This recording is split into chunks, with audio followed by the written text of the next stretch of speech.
Recently Ukraine के president पहुंचे हुए हैं अमेरिका। अब यह जो प्रेस कॉन्फ्रेंस थी, ये प्रेस कॉन्फ्रेंस इस बात पर होनी थी कि रशिया यूक्रेन वॉर समाप्त होगा या नहीं। बट इस मीटिंग को मैं कहूंगा सबसे ज्यादा विवादित मीटिंग ये रही है अब तक की अमेरिकी इतिहास की। जिस तरीके की फटकार जेडी वेंस और ट्रंप द्वारा यूक्रेन के प्रेसिडेंट के लगाई गई है, इतनी ज्यादा गलत तरीके से फटकार लगाई, ओपनली मतलब लाइव चैनल पर इस तरीके की फटकार लगाई गई है प्रेसिडेंट यूक्रेन के प्रेसिडेंट की। और इनसे यह तक कह दिया गया है कि आप अपने आप को किंग ना समझिए। और ट्रंप द्वारा यह भी कहा गया कि भाई आप थैंकफुल कीजिए टू अमेरिका कि हमने इतने सारे डॉलर्स आपके देश में खर्च किए हैं वेपन के रूप में रशिया से लड़ने के लिए। अब देखिए ऐसे में ये जो बातचीत होनी थी ना, वो बातचीत होनी थी रशिया यूक्रेन वॉर को समाप्त करने को लेकर। अब ये बातचीत एक नया मोड़ ले चुकी है। अब देखना ये होगा कि रशिया और अमेरिका, सॉरी, यूक्रेन और अमेरिका के रिश्ते आगे किस तरीके से बढ़ेंगे। कहीं ऐसा ना हो यूक्रेन अमेरिका से दुश्मनी ले ले, क्योंकि जिस तरीके से ट्रंप के इस समय तेवर हैं, वो पूरी तरीके से चाहते हैं कि कुछ भी हो ये वॉर जो है ना समाप्त हो जाए। देखिए ट्रंप जब से सत्ता में आए हैं या फिर सत्ता में आते समय ट्रंप का डायरेक्टली कहना यह था कि मैं जब सत्ता में आऊंगा तो मैं रशिया यूक्रेन वॉर को समाप्त कर दूंगा। सिर्फ और सिर्फ ट्रंप यहां पर क्रेडिट लेना चाहते हैं कि भाई देखो, मैं आया तो मैंने मिडिल ईस्ट के अंदर वॉर समाप्त किया, मैं आया तो मैंने रशिया यूक्रेन वॉर को समाप्त कर दिया। अब ट्रंप को इस बात से बिल्कुल नहीं मतलब है कि यूक्रेन की संप्रभुता क्या है क्या नहीं, ये कहना है रशिया जो यूक्रेन के प्रेसिडेंट है इनका। और यूक्रेन के प्रेसिडेंट का डायरेक्टली कहना यह भी है कि भाई देखिए हम समझौता करने के लिए तैयार हैं, बट अगर हमारी संप्रभुता के साथ समझौता होगा तो फिर हम युद्ध को नहीं रोकेंगे, डायरेक्टली कह दिया है इन्होंने। अब देखिए अगर ये चीजें कही गई हैं तो आने वाले समय में हमें देखना ये होगा कि किस तरीके से अमेरिका और यूक्रेन के रिश्ते आगे बढ़ेंगे। देखना ये होगा कि किस तरीके से यूक्रेन इस युद्ध में सस्टेन करता है खुद को, और कौन कौन से कंट्रीज यूक्रेन को सपोर्ट करेंगे आने वाले समय में। और देखना ये भी होगा कि रशिया यूक्रेन वॉर क्या रियल में अब आने वाले समय में, अगर ट्रंप, जैसे कि ट्रंप ने कहा है कि हम, अगर आप हमारी बात नहीं मानेंगे तो हम पूर्ण रूप से पीछे हटेंगे, मतलब कि कुछ भी सपोर्ट नहीं करेगा अमेरिका। तो देखना यह भी होगा कि आने वाले समय में क्या रशिया यूक्रेन वॉर समाप्त होगा, किसी कंक्लूजन तक ये वॉर पहुंचेगा या नहीं। मेरा नाम है एस के शर्मा और मेरे चैनल स्टडी सेंटर पर आप सभी लोगों का बहुत बहुत स्वागत है। अगर अभी तक आप लोगों ने हमारे इस चैनल को सब्सक्राइब नहीं किया है so please subscribe this channel, because global updates की डेली वीडियोस हमारे इस चैनल पर अपलोड की जाती है। देखिए जब से ट्रंप सत्ता में आए हैं या ट्रंप के सत्ता में आने के समय तक ट्रंप ने दावा किया है कि जैसे ही मैं आऊंगा मैं इस वॉर को समाप्त करूंगा। अब ट्रंप को आए हुए लगभग एक महीना तो हो गया, बट ये वॉर समाप्त नहीं हुआ और ट्रंप भरसक प्रयास कर रहे हैं कि ये वॉर समाप्त हो जाए। इसके लिए हमने देखा किस तरीके से अमेरिकी डेलीगेशन, दूसरी ओर हम देख रहे हैं रशियन डेलीगेशन पहुंचा हुआ था सऊदी अरब में इस चीज को बात करने के लिए कि कैसे रशिया यूक्रेन वॉर को समाप्त किया जाए। बट यहां पर भी हमने देखा था व्लादिमीर जेलेंस्की जो कि यूक्रेन के प्रेसिडेंट हैं, इनके द्वारा अपोज किया गया था इस मीटिंग को। ये कहा गया था कि भाई जब इस मीटिंग में यूक्रेन ही शामिल नहीं है तो कैसे ये मीटिंग समाप्त हो सकती है। ठीक है, यहां पर एक प्रयास हमने देखा खत्म हो गया। उसके बाद ट्रंप ने इनसे कहा कि भाई आइए आप अमेरिका आइए, एक मीटिंग करते हैं, सौदेबाजी करते हैं, देखते हैं कि किस तरीके से ये वॉर समाप्त हो। अब ये जो मीटिंग होती है, इस मीटिंग में अंदाजा ये लगाया जा रहा था कि जब यूक्रेन के प्रेसिडेंट अमेरिका पहुंचेंगे तो मे भी इस चीज पर बात होगी कि कैसे इस वॉर को समाप्त करने पर हम आगे चल सकते हैं। और चूंकि ट्रंप का एक दावा था कि भाई जो हमने मिलियंस ऑफ डॉलर खर्च किए हैं यूक्रेन के अंदर, आप उसको लौटाएंगे किस रूप में। मतलब कि ट्रंप ने डिमांड की थी आपके यहाँ जो मिनरल्स है ना, देखिए मिनरल्स रिच कंट्री है यूक्रेन, ट्रंप ने कहा था कि भाई मिनरल्स को लेकर भी हम एक सौदा करेंगे इस मीटिंग में। बट ये जो मीटिंग हुई, इस मीटिंग में कोई भी कंक्लूजन नहीं निकला। इवन आप यहाँ पर तस्वीरें देख सकते हैं किस तरीके से इनकी डांट लगाई जा रही है। जेडी वेंस जो कि उपराष्ट्रपति हैं अमेरिका के, राष्ट्रपति डोनाल्ड ट्रंप द्वारा किस तरीके से इनको फटकारा जा रहा है। यहाँ पर आप इमेजेस क्लियर क्लियर कट देख सकते हैं, सब कुछ बयां कर रही हैं ये इमेजेस। अब देखिए ऐसे में क्वेश्चन ये उठता है कि अमेरिकी और यूक्रेनियन जो रिलेशंस हैं वो किस ओर जाएंगे।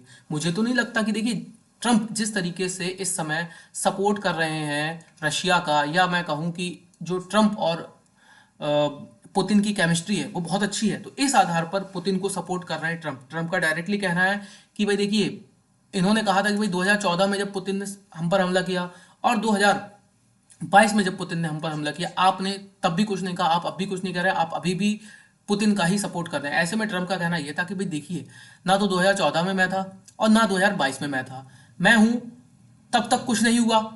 और ट्रम्प पुतिन ने भले ही बाइडेन के साथ धोखा किया हो, पुतिन ने भले ही ओबामा के साथ समझौता ना किया हो, बट पुतिन ने मेरे साथ कोई समझौता नहीं तोड़ा है। इसीलिए मैं चाहता हूं कि आप इस पर चर्चा करें और इस युद्ध में पीछे हटें। देखिए, ट्रम्प ने डायरेक्टली कहा कि आप इस युद्ध में पीछे हटिए। अब यहाँ पर जेलेंस्की ये कह रहे हैं कि भाई देखिए, अगर ये युद्ध पर समझौता यूक्रेन की संप्रभुता पर कोई खतरा उठाता है तो फिर ये सौदा मैं नहीं करूंगा और मैं ऐसे में तैयार रहूंगा युद्ध के लिए। मतलब इन्होंने डायरेक्टली कह दिया कि भाई हम युद्ध करेंगे। ठीक है। अब ऐसे में देखिए, मुझे नहीं लगता कि रशिया, अब ट्रंप ने कहा है कि भाई अगर आप युद्ध नहीं खत्म करेंगे तो फिर हम पूर्ण रूप से पीछे हट जाएंगे। अब देखिए, ऐसे में अगर अमेरिका पूर्ण रूप से पीछे हट जाता है ना, तो रशिया के लिए एक बहुत बड़ा मैसेज जाएगा कि आप खुल के यूक्रेन के अंदर तबाही मचाइए, जितना ज्यादा आपको कब्जा करना हो उतना ज्यादा आप कब्जा कीजिए।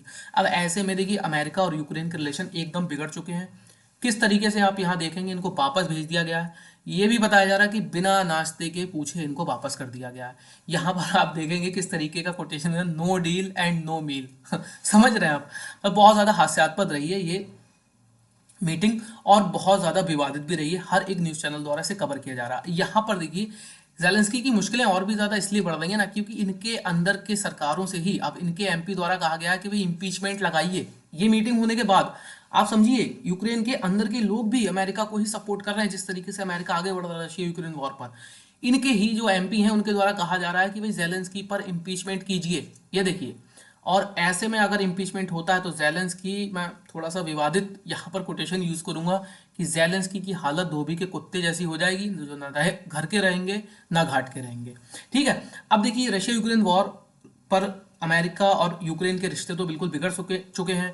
ऐसे में जो देश हैं इनके, इनको जो सपोर्ट कर रहे हैं, वो सपोर्ट भी एक, मैं कहूँगा कि नाम मात्र का सपोर्ट है। जैसे कि जब ये मीटिंग हुई, जर्मनी के द्वारा कहा गया कि भाई हम यूक्रेन के साथ हैं, यूक्रेन को जर्मनी का सपोर्ट लेना चाहिए।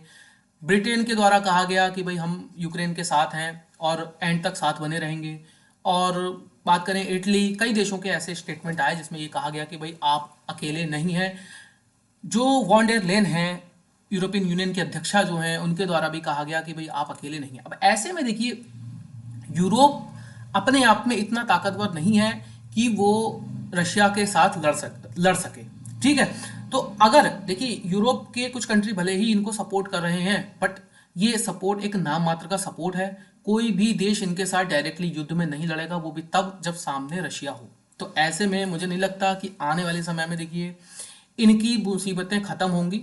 और यूक्रेन का जो सपोर्ट सिस्टम है ना, वो अगर अमेरिका ने हाथ हटाया तो फिर इनका सपोर्ट सिस्टम काफी हद तक खतरे में आ जाएगा। क्योंकि देखिए, जब तक बाइडेन सत्ता में थे तब तक तो ये बहुत खुश थे, काफी देश इनको खुलकर सपोर्ट कर रहे थे, वेपन प्रोवाइड कर रहे थे, क्योंकि बाइडेन ने इनको खुलकर सपोर्ट किया हुआ था। बाइडेन इनको डायरेक्टली वेपन भी प्रोवाइड करा रहे थे। अब ऐसे में दिक्कत इनकी ये बढ़ गई है, जब से बाइडेन गए हैं तब से ट्रंप आए हैं सत्ता में। और ट्रंप कुछ इस प्रकार के नेता हैं जो डायरेक्टली रशिया और डायरेक्टली मैं कहूंगा पुतिन को सपोर्ट करते हैं। चाहे आप उनके स्टेटमेंट देख लें, चाहे आप उनकी बातों को डायरेक्टली देख लें। तो और इस मीटिंग में भी यहाँ पर आप देखेंगे, जब इस मीटिंग के आप परिणाम सुनेंगे तो ये परिणाम भी कुछ ऐसे ही हैं कि डायरेक्टली यहाँ पर कहा गया कि भाई इनको, यूक्रेन को पीछे हटना होगा। अब देखिए, ऐसे में इनका सपोर्ट सिस्टम भी अमेरिका के जाने के साथ बिल्कुल खत्म हो जाएगा और ये पूरी तरीके से युद्ध में हार जाएंगे। अब देखिए, बात करेंगे रशिया यूक्रेन वॉर आने वाले समय में इसके खत्म होने की संभावनाएं क्या है। तो देखिए, मुझे तो नहीं लगता आने वाले समय में इसके खत्म होने की कुछ संभावनाएं हैं। अच्छे परिणामों के रूप में तो बिल्कुल नहीं है। इनके लिए बिल्कुल भी परिणाम अच्छे साबित नहीं होंगे आने वाले समय में, क्योंकि अमेरिका ने जहां अपना हाथ हटाया, अमेरिका ने इनको सपोर्ट बंद किया, तो जितने भी देश ये कह रहे हैं ना कि हम यूक्रेन के सपोर्ट में हैं, ये कोई भी यूक्रेन के सपोर्ट में नहीं आएंगे जब रशिया खुलकर, मैं कहूंगा ओपनली इस वॉर में है। क्योंकि ट्रंप द्वारा डायरेक्टली कहा गया है कि हम अगर हट गए ना तो रशिया आपको कहीं का नहीं छोड़ेगा। ये कहा जा रहा है ट्रंप के द्वारा, और ऐसा अपने आप में काफी हद तक सत्य भी है। क्योंकि अमेरिका ही एक ऐसा कंट्री है जो रशिया पर सैंक्शंस के थ्रू, बातचीत के थ्रू, या फिर मैं कहूं कि एक डिप्लोमेसी के थ्रू दबाव डाल सकता है। और वो हम होता हुआ देख भी रहे हैं। यहाँ पर देखिए, ट्रंप ने एक प्रयास किया था कि भाई कैसे भी रशिया पीछे हटे, बट अब अगर यूक्रेन ही नहीं मान रहा है तो रशिया फिर क्यों मानेगा।